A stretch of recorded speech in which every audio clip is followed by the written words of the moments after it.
नमस्कार दोस्तों, आज है 28 तारीख और इस वीडियो में देखने वाले दोस्तों कौन बनेगा अगरबत्ती के अल्ट्राटेक सीमेंट के रजिस्ट्रेशन सवाल का सही जवाब। तो चलिए दोस्तों, ज़्यादा देने के बाद आज के अल्ट्राटेक सीमेंट के रजिस्ट्रेशन सवाल का सही जवाब देखते हैं दोस्तों।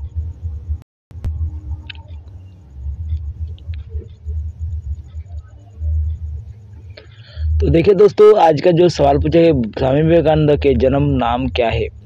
तो आप सभी लोग जानते हैं कि दोस्तों स्वामी विवेकानंद का जन्म नाम क्या है। इसके लिए चार ऑप्शन है। Option A Samrat Sen Gupta, option B Narendra Dutt, option C है अविंद्रनाथ गांगुली, ऑप्शन डी है सुप्रीतिम रॉय ठाकुर। दोस्तों इस प्रश्न का सही जवाब हो जाएगा option number D Narendra Dutt. सही जवाब है दोस्तों।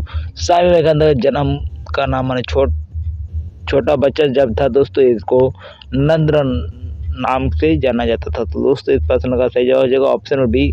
आप सभी लोग लॉक कर दीजिए। आज का यही थे दोस्तों वीडियो पसंद लाइक कर दीजिए, चैनल पर नए तो चैनल को सब्सक्राइब करें। मिलते हैं दोस्तों नेक्स्ट वीडियो में, तब तक के लिए सबसे टाटा बजाई।